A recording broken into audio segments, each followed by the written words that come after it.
Today we're going to do our first video on graphing transformations of parent functions. So in today's video we're going to learn the parent functions, and this is a toolbox of knowledge that you're going to develop throughout the semester. So then we're going to start with the functions that it's assumed that you know at the beginning of this course, and then we'll of course add some functions to this as we go along in this semester.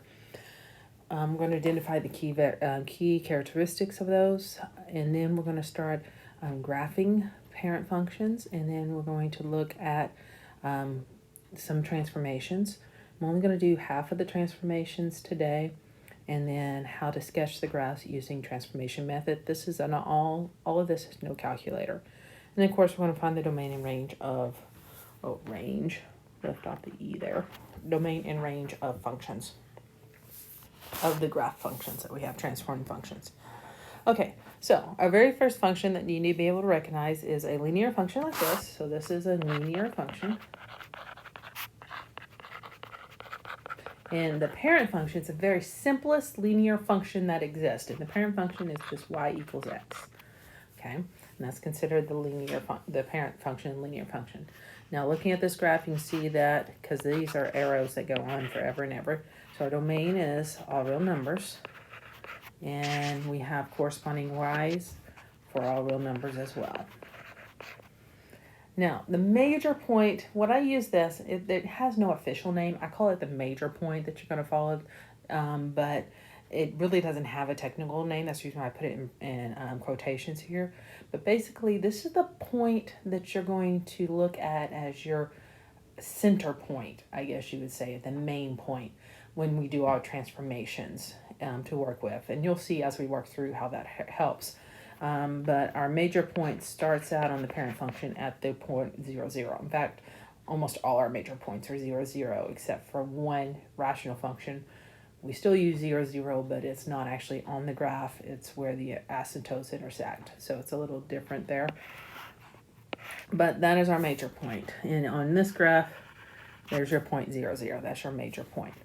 Okay, now the points that you need to know that's on your linear parent function is the point 0, 0, 1, 1,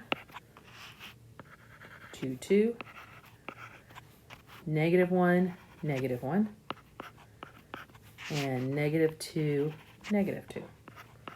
And you just need to memorize these points that they fall. So you can just pluck them straight away and then draw your parent function. Our next parent function looks like this. It's called the quadratic function.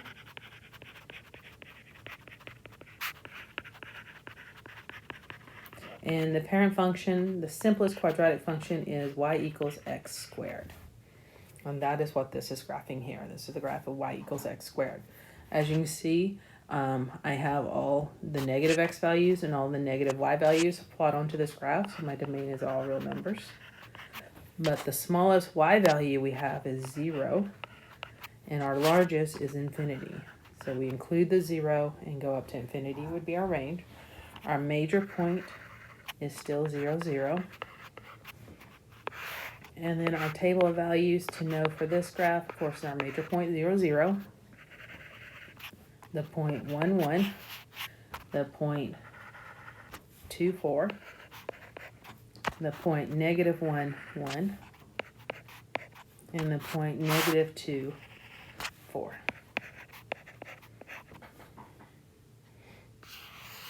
Our third parent function looks like this, a V-shaped graph. It's called the absolute value function.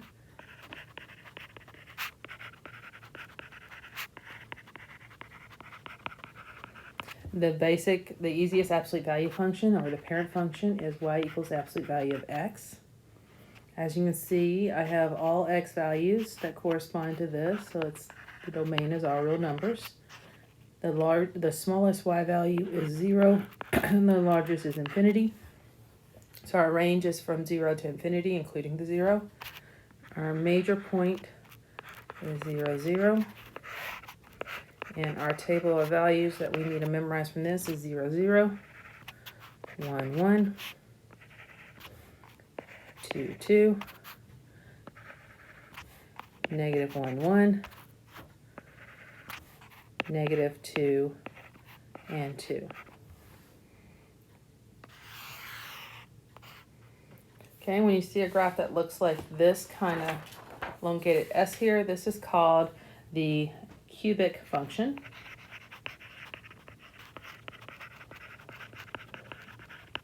And its parent function is y equals x cubed.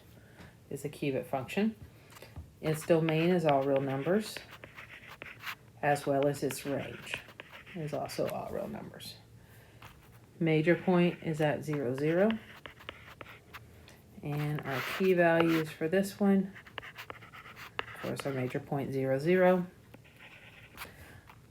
1, 1, 2, 8, -1, 1, a -1, and -2, -8. Okay, so those are the key values to know in this. Now, please make when you draw this, notice that it's on the left hand here. Notice our graph is concaved up and then concave down, and we have this kind of curve going on around the origin. I can't tell you how many times students will connect these 3 critical values here as a straight line, and they'll draw the graph like that. And if I zoom in, you can see that that is extremely incorrect. So I'm going to be looking for you making sure when you draw this, you have that curvature going on in between these 3 key points. So please make sure you do that curvature very detailed as you sketch these cubic functions. Never draw it with a straight line, connecting those dots. Right, now we're going to move on to our last 3 parent functions. So this one here that has this kind of shape is the square root function.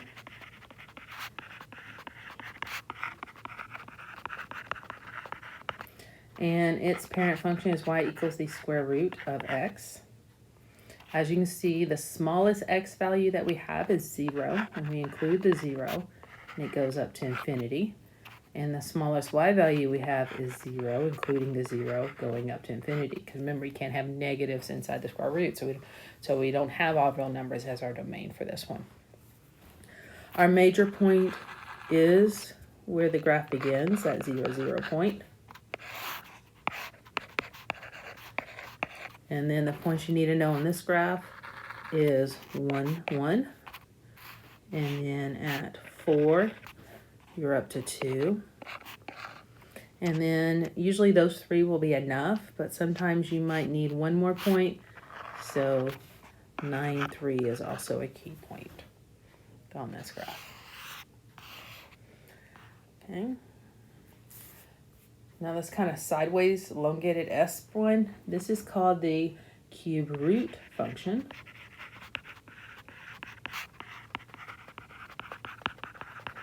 And its parent graph, the simplest cube root function, is y is equal to the cube root of x. As you can see, all x values can be plotted on this graph, so our domain is all real numbers. And though it takes a while, it grows really, really slowly, it still goes up to, starts at negative infinity and goes all the way up to infinity. Our major point is 0, 0.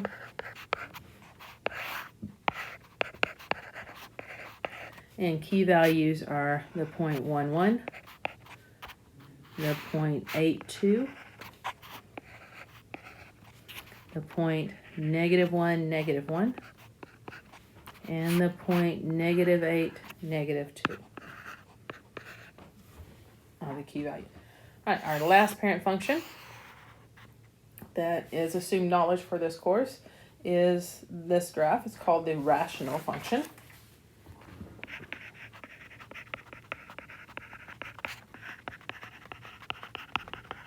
And the simplest rational function is y equals 1 divided by x. So y equals 1 over x. Okay, now this one, this graph, it doesn't show it, so let me put it on here. It actually has 2 other parts. It has a horizontal asymptote on the x-axis, and there's a vertical asymptote on the y-axis. is important, So rational functions always have asymptotes with them. Now, the domain, because we have all x's over here all the way until I hit this this vertical asymptote at x equals 0, and then I do the second part of the graph and include all of it. So our domain is going to be from negative infinity to 0, jumping over that horizontal asymptote, and then 0 to infinity. So we're not including the 0, so all real numbers except 0. Our range starts from negative infinity up to the vertical asymptote. Sorry, horizontal asymptote. I said that backwards, didn't I? Up to the horizontal asymptote at 0. And then jumping over the horizontal asymptote up to infinity. So negative infinity to 0, union 0 to infinity. Now here, the major point is actually not on the graph. The major point is considered where the asymptotes intersect. So that's 0, 0. So this is the point where your asymptotes intersect.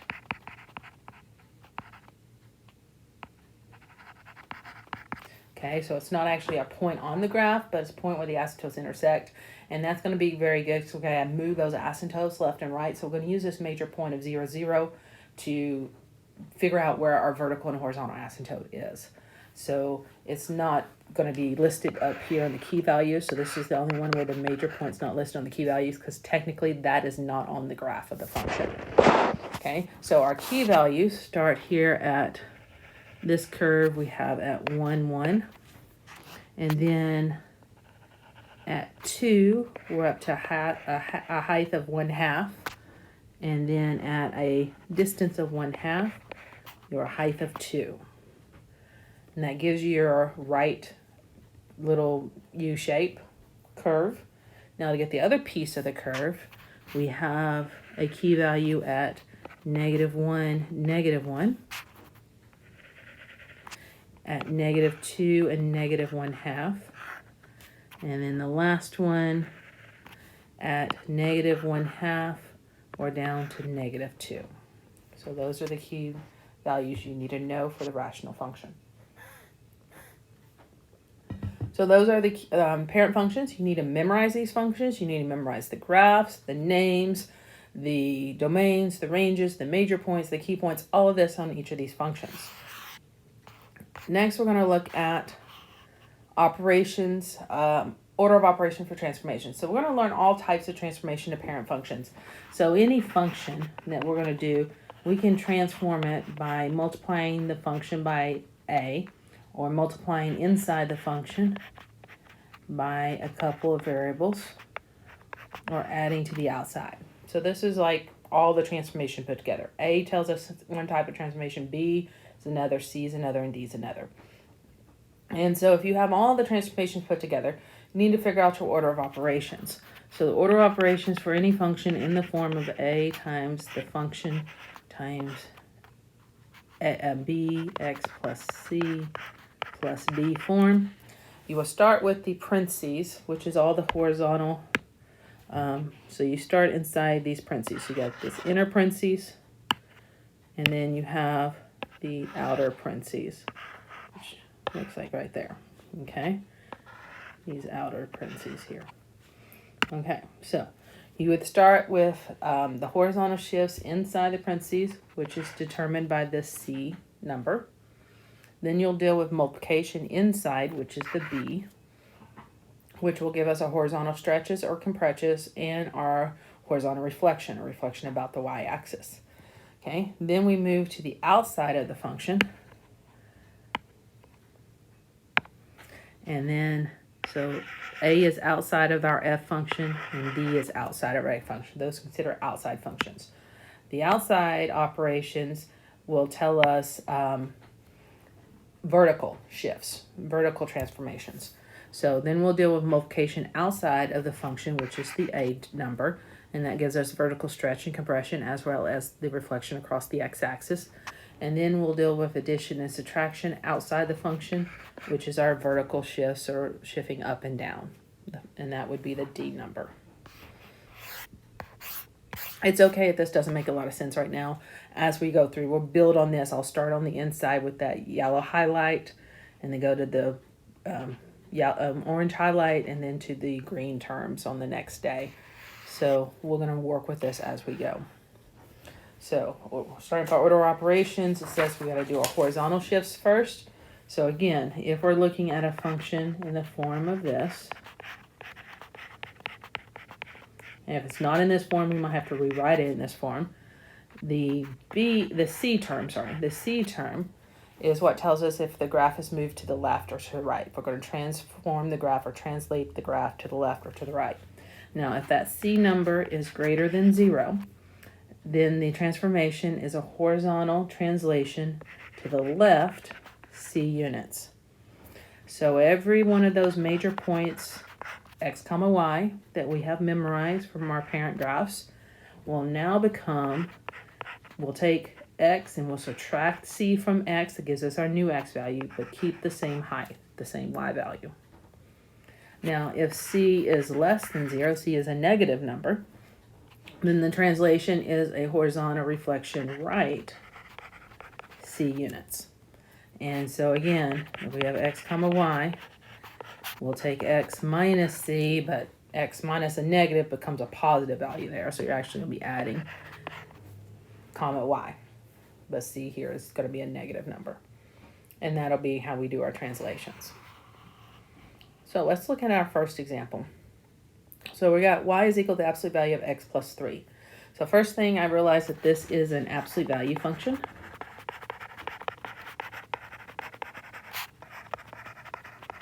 And I know my parent function is y equals the absolute value of x. So you're always going to start with your parent function. Now I notice that from this parent function, I have plus 3. So c is 3 in this case.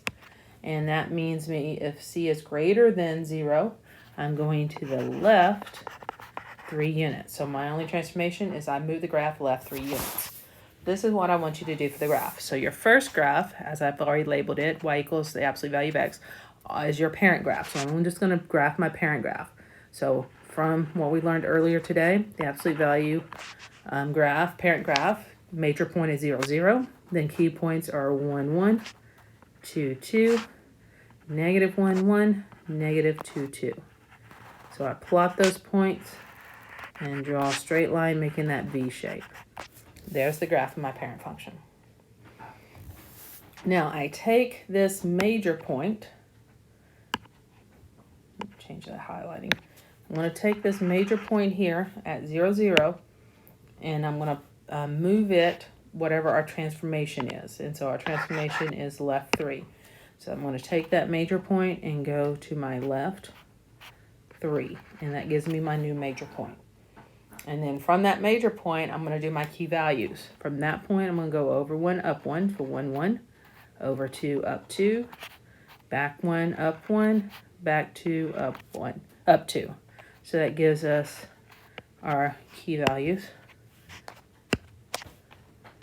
I can draw a better line.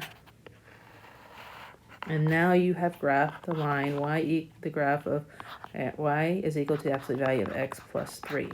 Notice you always label each graph with your equation. And then you're asked to find the domain and range. And so I'm going to find the domain of this function.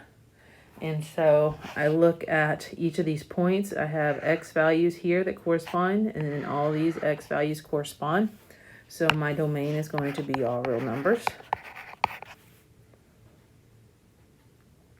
And then I'm going to look at my ranges. And then I have my smallest y value here is at 0. And then it goes up forever. Because any of those y values, I can find a corresponding height for the function at any of those y values. And so my range is going to be starting at 0, including the 0, up to infinity.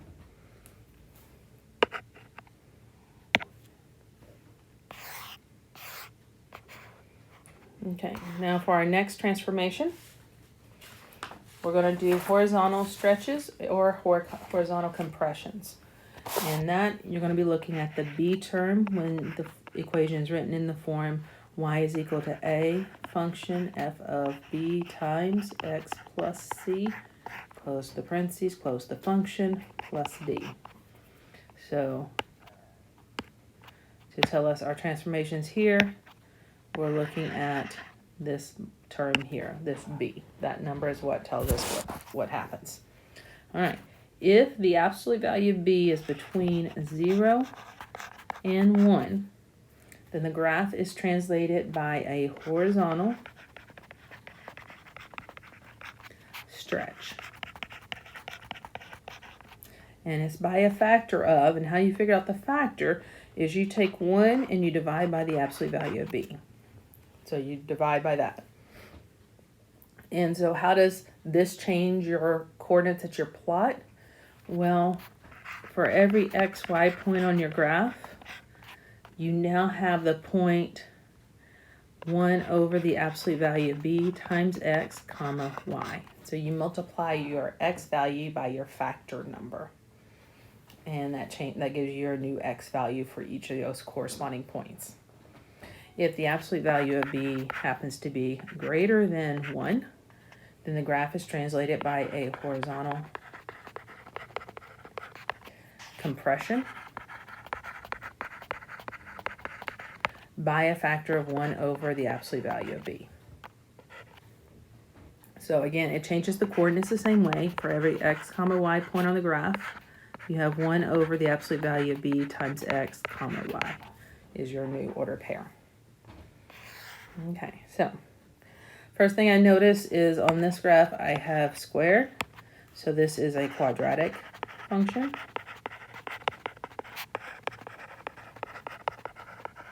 And I have two transformations occurring in this graph. Inside that square operation, I notice that I have this x minus 1.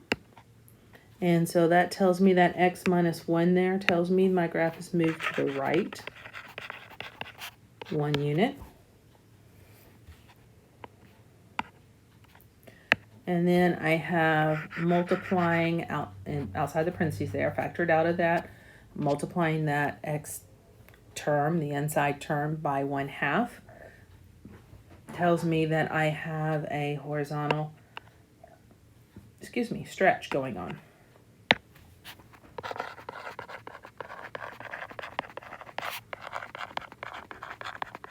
And you can't just say horizontal stretch, you have to tell me what the factor is. A horizontal stretch by a factor of, and then you kind of go off to the side and figure out your factor. So I notice that my b here, or the absolute value of b, is equal to 1/2.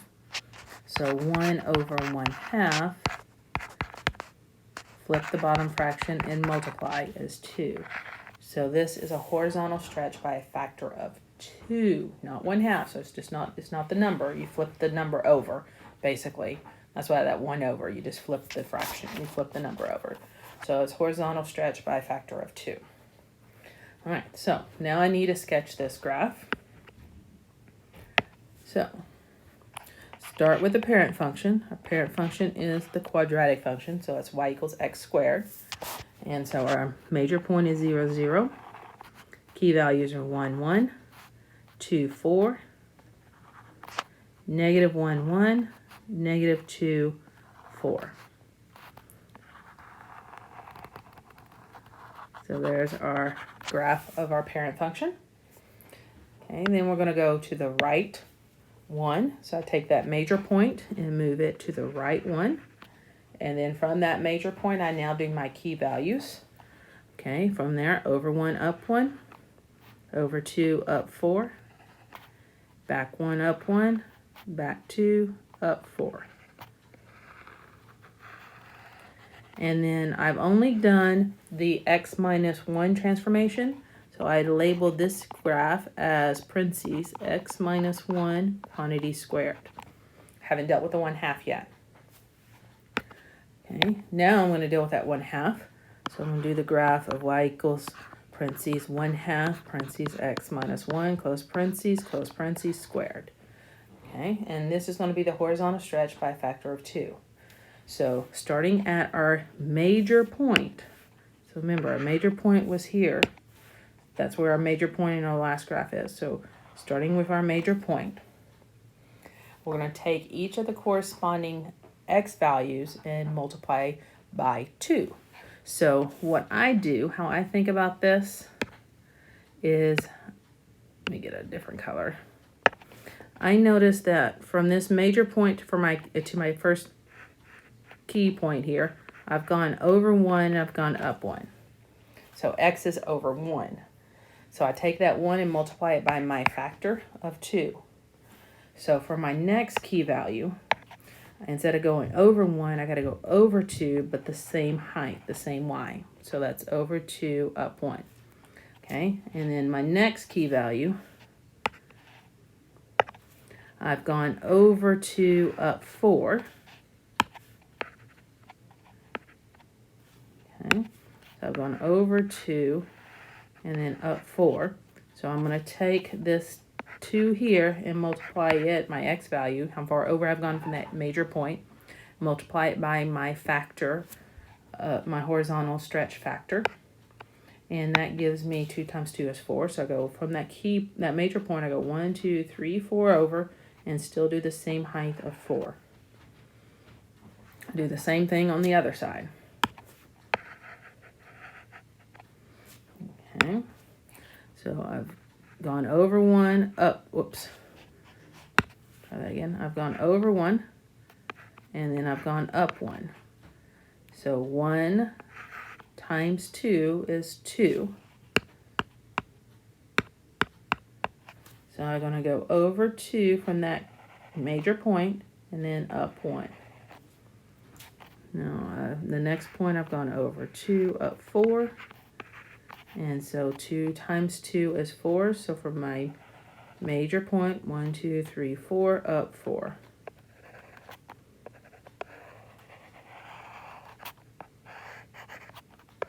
There's the sketch of that graph. Try that a little neater. Okay. Looking at the orange graph, I see that my domain is all real numbers. And my range starts at 0 and goes up to infinity.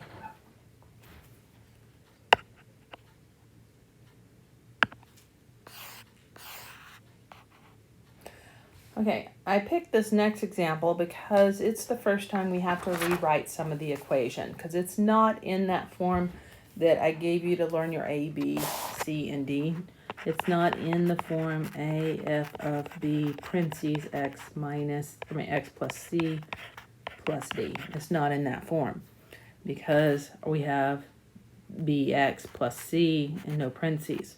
So I have to rewrite this by factoring out that b term from everything inside the parentheses. And so this becomes plus 3. And you can always check by doing the distributive property and see if you get back to the original. 3 times x is 3x. 3 times 3 is 9, plus 9. So that's the same equation, just rewritten. So this is our very first step that we're going to have to do. With a lot of problems like this, we can get it in this form. So this is very common that you're going to have to rewrite it in transformation form is what this is called. Okay, I have the absolute value. So this again is my absolute value function.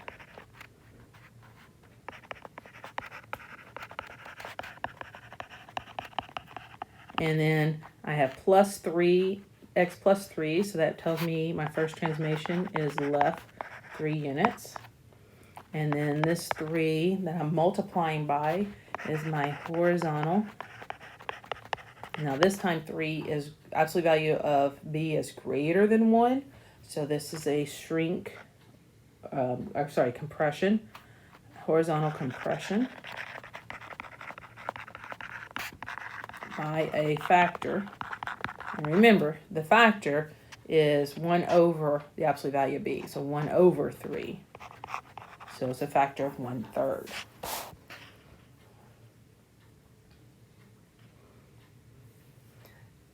All right, to help on the sketching the graph, I'm going to change my scale here just so that you'll see it better. So this is going to be 1. And this is going to be 2. No, that won't help you because I got to move over 3. So we won't be able to change the scale.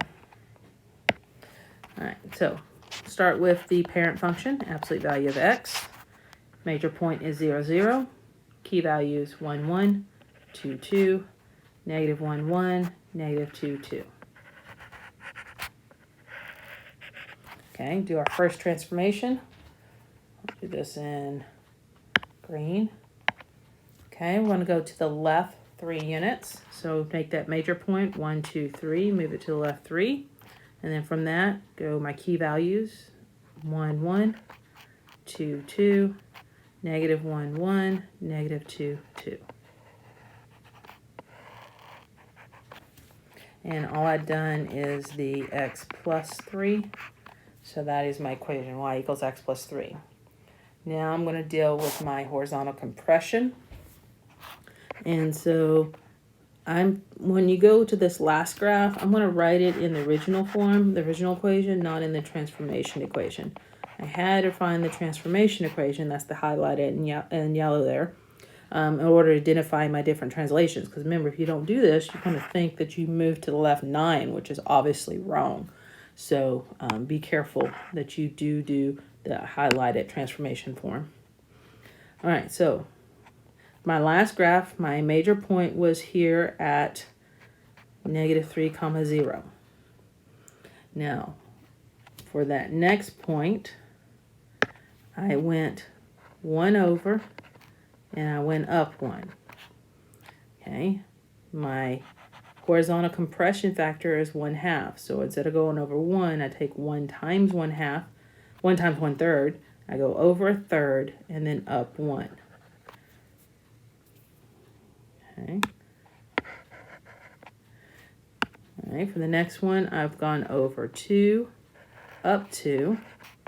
So now I got to take that 2 times my factor, which is 1/3. So that gives me 2/3. So from that major point, I'm going to go over 2/3 and then up 2. So see how skinny it's getting? And I'm going to do the same thing back. So back 1, now it becomes back 1/3, up 1. Back 2, up 2, now becomes back 2/3, up 2. And this is the very skinny graph of y equals the absolute value of 3x plus 9. Okay, our domain is all real numbers. Our range starts at 0 and goes to infinity.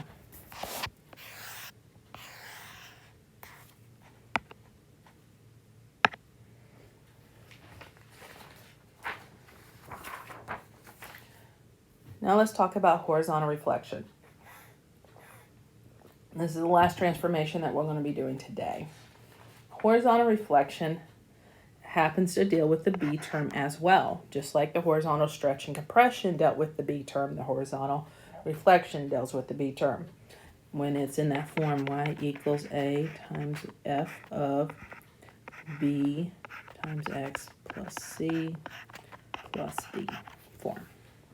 Now, if b is less than 0, if b is a negative number, then you have a horizontal reflection about the y-axis.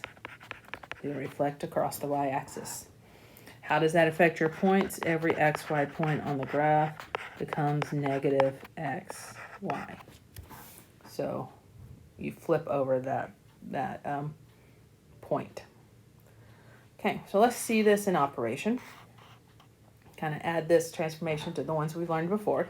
So we have y is equal to parentheses negative 2x plus 4 close parentheses cubed.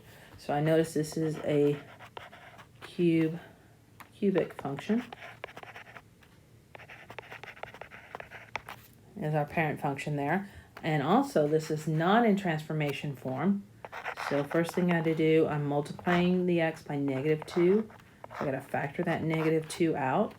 So 4 divided by negative 2 is negative 2. And so I get this.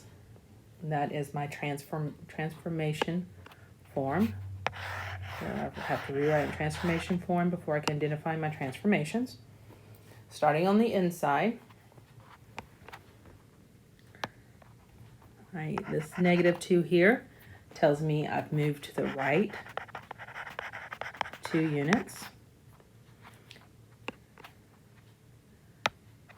Then the absolute value of negative 2 is 2.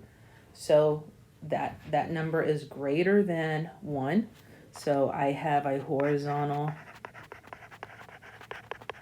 compression by a factor of 1 over 2, so that's 1/2. Not negative 1/2, remember, do the absolute value of the b. So horizontal compression by a factor of 1/2. And then, last thing we look at is this minus sign. And the minus sign tells us we have a reflection across y-axis. So those are our transformations of this graph. So we'll start by our cubic function graph. So our cubic function graph is major point 0, 0, key values 1, 1, and 2, 8, negative 1, negative 1, negative 2, negative 8. Remember, don't draw that as a straight line connecting those 3 points in the middle. Do that little curvature going on. That's y is equal to x cubed. All right. So now I'm going to start with my orange, my right 2. So I'm going to take that major point and move it to the right 2. And then do my key values. 1, 1, 2, 8, negative 1, negative 1, negative 2, 8.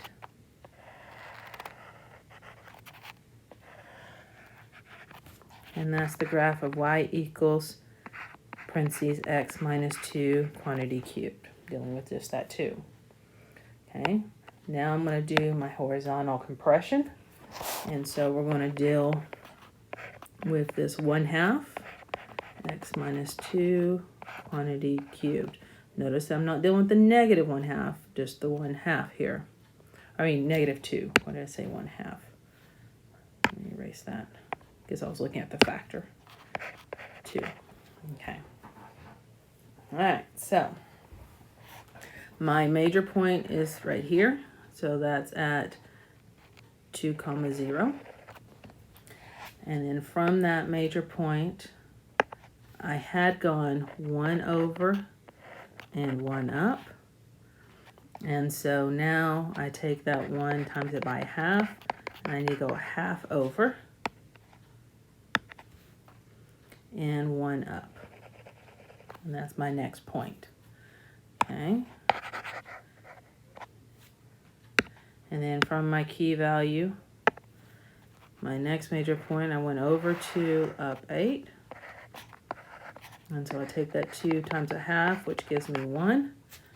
And so I now need to go over 1, up 8 to get that point. And I'll do likewise for the same thing for the left-hand side. So let me erase those lines that don't go in the graph. Okay, so I'm going to go over 1/2, down 1, over 1, down 8. So make sure you're curving it. And you're having that curvature there. It's not a straight line connecting those 3. Whew, still not done. Now I do need to deal with the reflection across the y-axis. So again, from my last graph, my major point was at this point here, so I'm going to plot that. And so from my next point, I have the point where from that major point I've gone over 1/2 and I've gone up 1. So to reflect across the y-axis, but technically our major point has now become our y-axis, so this is considered our y-axis. So I'm going to go back 1/2 and up 1. Back, so we're going to be plotting, reflecting across this major axis here is going to put us a dot at this point. So now let's do a different color. I already did red. Okay. So that means I need to go back 1, up, back 1/2, up 1. And then I went over 1, up 8. So now I need to go back 1, up 8. And then I had gone back 1, down 1. So now I need to go forward 1/2, down 1. and then forward 1, down 8. This is the reflection. This is our final graph. So I can put it back in the original equation form that was given to us, negative 2x plus 4 quantity cubed.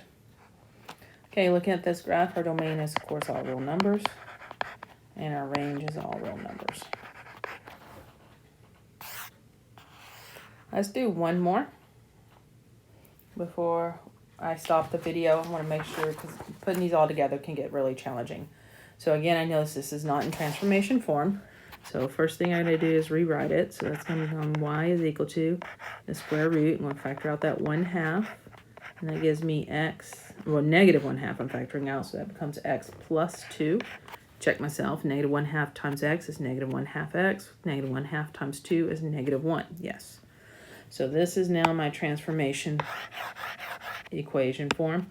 That's what I look at to figure out my transformations. So to find our transformations, we start on the inside. This plus 2 here tells us I need to move to the left 2 units.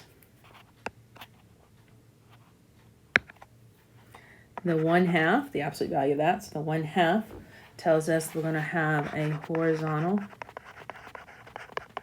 stretch by a factor of 1 over 1/2, which is 2, or flipping that 1/2 over. And then last thing we deal with is this minus sign here, and so that gives us a reflection across y-axis. Okay, so that's identifying our 3 transformations in this problem. And so now to sketch it, I'm going to first start with our square root graph, our parent graph. So that is y equals the square root of x. And so that was the point 0, 0, 1, 1, 4, 2. And then we only have one arrow on this graph. Then I'm going to deal with our left 2. So I'm going to take that major point and move it to the left 2, and then do my key values from that. Over 1, up 1, over 4, up 2.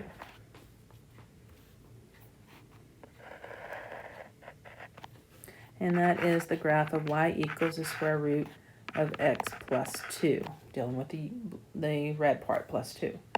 Okay, now I'm going to deal with our green, which is multiplying by 1/2.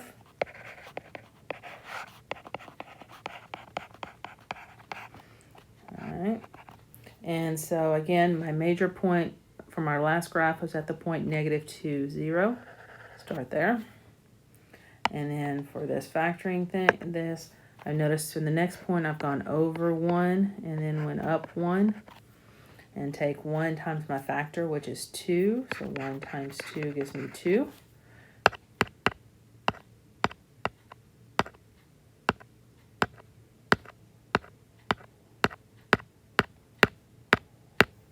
Took a while to undo, didn't it?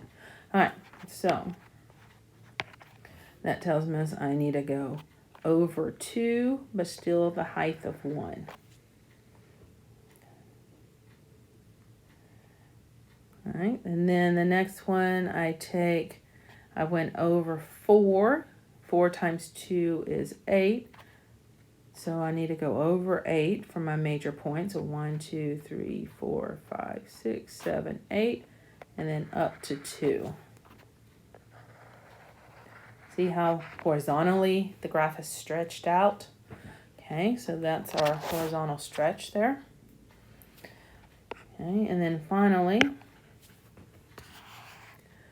again, our major point is at this negative 2, 1. And so again, we assume this, you don't graph on there. We assume that there's my new y-axis. My y-axis is moved through the major point. That's the reason it's major. For our transformation purposes, we assume that's what we're reflecting across. Although when we write it, we say we reflect across the y-axis. Okay, and so on my previous graph, I had gone to the right 2 and then up 1. So now I need to go back 2 and up 1.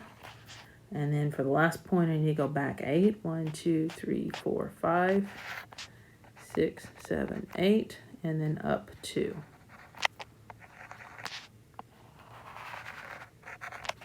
And this is the final graph. And so I'm going to write that as the original equation, the square root of negative 1/2 x minus 1. So our domain here is from negative x, but our smallest x value is going to be this negative 2, including it. Our range is we're starting at 0, is our smallest y value, and it goes up to infinity.